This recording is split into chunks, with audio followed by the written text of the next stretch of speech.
8 days until it happens. So it's going to be fun. I'm looking forward to it. I It's know be a good I experience know for he's him too. excited. Yeah, he's definitely excited about it.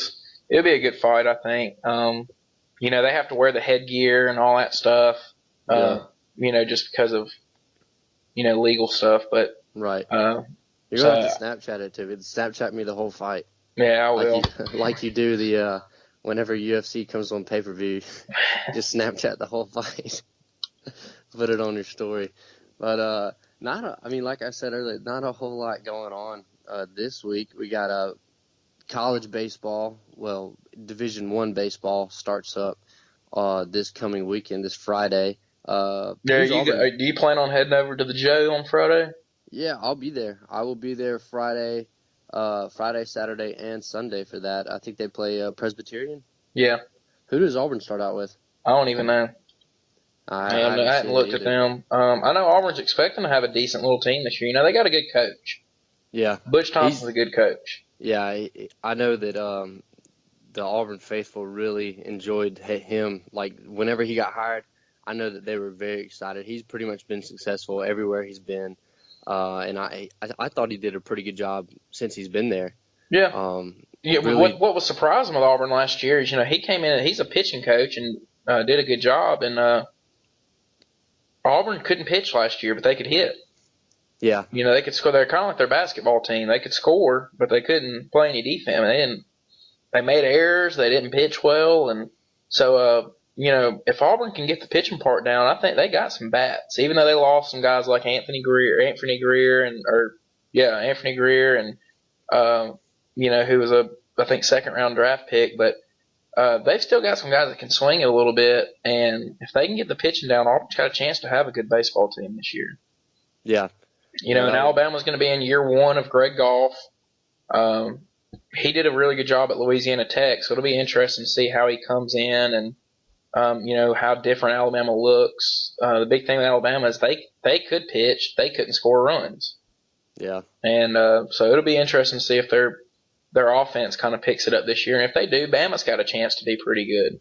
yeah. So I think Bama's bats. I think they'll come around a little bit more. I don't know how much more, but I think their pitching is going to be pretty much the same. yeah, they'll be good pitching. They pretty much got the same. I don't think they might have lost one guy, maybe one pitcher. I don't even know exactly. I didn't really keep up with them a whole lot last year since we were so busy with our season. But Auburn gonna be very good. Bama gonna be very good. Troy is gonna be pretty good this Yeah, I year. think Troy's gonna Uh, have a good team this year. They got some guys that can throw it pretty good, and yeah, from what they're I've heard talking to some of the guys and stuff, they're gonna be able to swing it pretty well too. So yeah. Troy's got a good shot at having a good team and possibly making a regional this year, which would be their first since 2013. Yeah, I've been keeping up with their bats a little bit. I know they got several guys that can swing it. Especially last year, they had some guys, but I think they're bringing in some guys who can really swing it. And you got some of the younger guys have really started to develop. And then their pitching staffs was kind of shaky at times last year, but I think they got pretty much most of their influential guys back this season.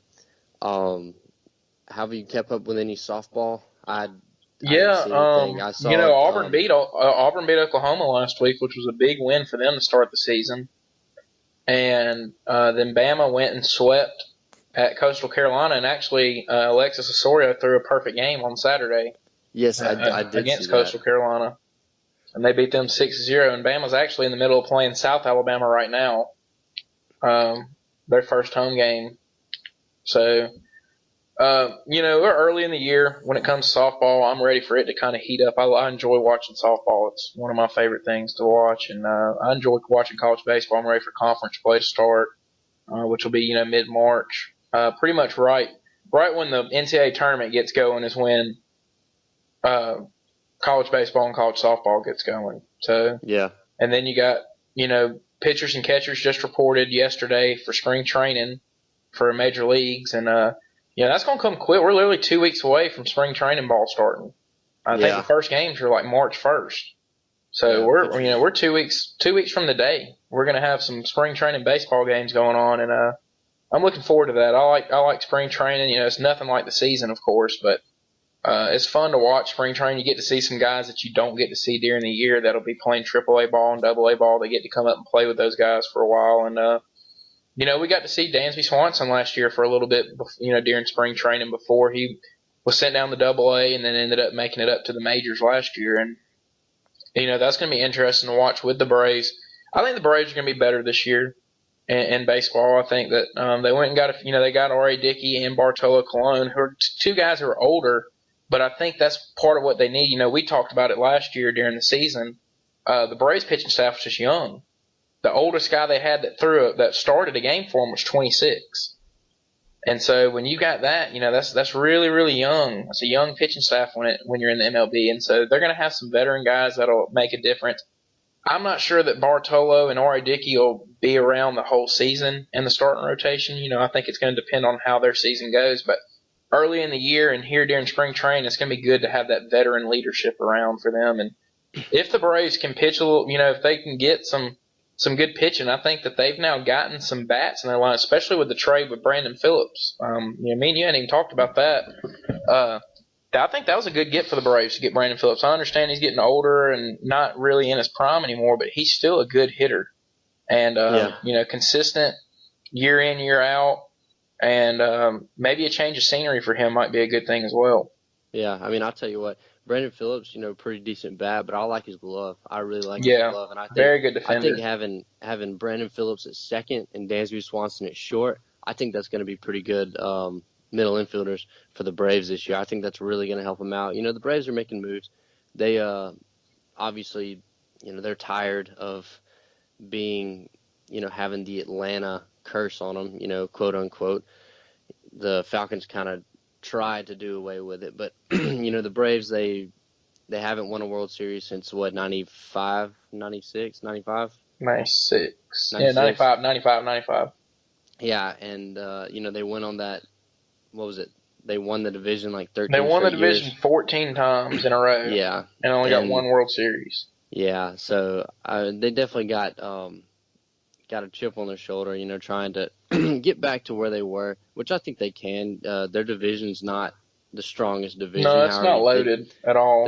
They do. They got the Mets. They got one team that they can that's going to be tough to compete with, but I think they can do it. And I think they're making the right moves. Well, to me, the Nationals are going to be the team to beat in the NL East. I'm not sure. Yeah. I'm not so sure how good the Mets are going to be this year. They lost. They had some guys that left them in free agency, and so we'll see if the Mets are going to be as good as they were when they made the World Series. The Mets, the Mets issue is, last year they had some pitchers They had a lot of pitchers go down. Yeah. That well, and it was from overuse the year before. Yeah. Harvey and Syndergaard. It was from overuse the year before. They had not thrown that much, and it showed last year. It wore on them last year. Yeah. There's a lot of stuff. Going back to the Brandon Phillips trade, though, who did the Reds get? It's two prospects. Oh, see, I was kind of surprised the Reds would make that trade. They must be the Reds are rebuilding. They're doing what the Braves were doing. Now, see, what people didn't realize when everybody was getting mad about the Braves trading all these guys for prospects is that's what you do when you rebuild. And so now that you've gathered all these prospects in, now you start trading them off and getting guys like Brandon Phillips. And then if the Braves if they think they got a shot come, July when it's getting close to the trade deadline, they'll trade and get somebody. They got Matt Kemp last year, which to me was a good get. And, from what I've seen and read and everything, this is the most motivated Matt Kemp has been since the beginning of his career. He's returned home to Atlanta, and he wants to show everybody that he can play, and he's a good hitter. And he's going to really help the Braves lineup, I think, this year. But the Braves, they're doing it the right way. They went and got a bunch of pitching prospects and some younger prospects, and they traded for Dansby Swanson. He's going to work out. He's going to be a good shortstop, and they got rid of Shelby Miller, who ended up going to Arizona and not having a good year last year. And that ended up, being a good trade for the Braves. So they got all these prospects, and now you're seeing them trading. They just got Brandon Phillips. They traded some prospects and got Matt Kemp last year. And if they get, to where I think that the Braves are a good hitting catcher away from having a pretty good team. And if they get to July, close to the trade deadline, where they think they can make a run, you'll see them make some moves with those prospects that they got to get some guys that can help them this year. Yeah, I'll tell you one thing about the Braves. I know the Rome Braves, which is what is that? Their single A team. The Rome Braves ended up winning their league or whatever this past year. Yeah, and the AAA team won theirs. Yeah, so I mean they definitely got some guys in the minor league system. I know that one of the guys I used to play with pitches for the Rome Braves. He was the first rounder for the Braves back in no, I don't think it was the Braves. Anyway, he was a first rounder. I think he was like the 7th overall pick back probably 2-3 years ago. Righty about 97, 98. Tuki Toussaint, he's really good. He's on the come up, and I know that they got a lot of good guys on their farm system. So, yeah, the Braves are definitely – I don't think that they'll be good this year. I think that next year, maybe the year after, I think they just got to Braves fans just got to be patient. Let them get another year in. Yeah, you got to be. They're going to be young. You know, you're going to have a few veteran guys with Matt Kemp and Brandon Phillips, but they're going to be young.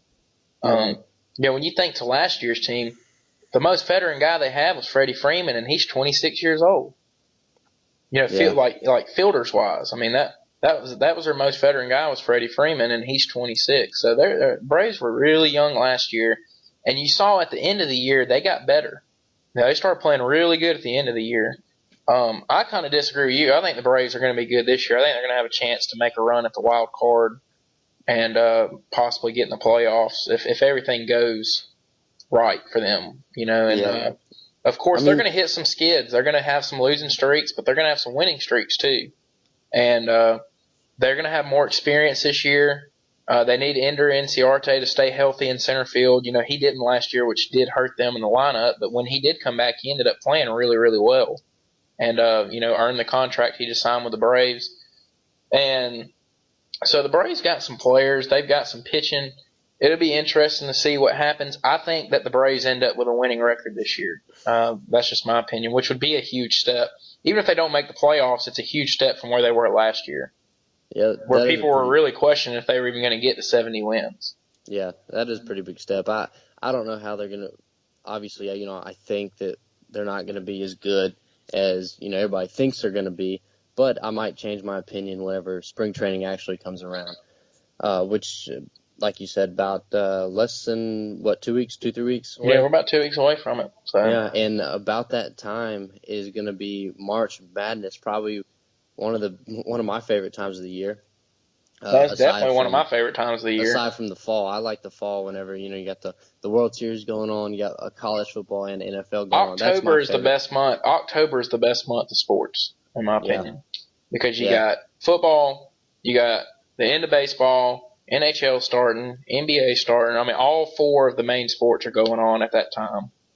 But March Madness is my second favorite time of the year. Oh, easily, yeah. I would rather watch March Madness than I would bowl season in football. Who are the first four in now? I haven't seen them. I was actually about to look that up. Let me look that up real quick. I know that when was it? It was the bracket or the committee's first. Their top 16 came out Saturday, and kind of surprisingly, I guess, to me, was Florida. They had Florida as a 3 seed. And I think that was the biggest surprise to me was that Florida was sitting there as a 3 seed. Yeah, that is kind of shocking. I guess they kind of put a lot of weight on them being ahead of Florida since I think them being ahead of Kentucky. Because if the tournament ended, or if the SEC tournament started today, I believe, then Florida would be the 1 seed, correct? Mm-hmm. Yeah, and Alabama would be a 5 seed. Kentucky'd be the 2. Which that really surprises me that Alabama would be a 5 seed after. Well, they've won in conference. It doesn't feel like it to me, man. I don't know. It just. Well, the SEC in general is just not very good. Yeah, SEC basketball is not the best conference, but obviously. But yeah, did you catch the West Virginia Kansas game? Yeah, I that guess it was a was good Monday game. night. Yeah, that was a really good game. West Virginia blew a 20-point lead? Mm-hmm. Yeah, blew a 20-point lead and lost it in overtime. And really, they kind of had a chance to win it in overtime, even though they were down by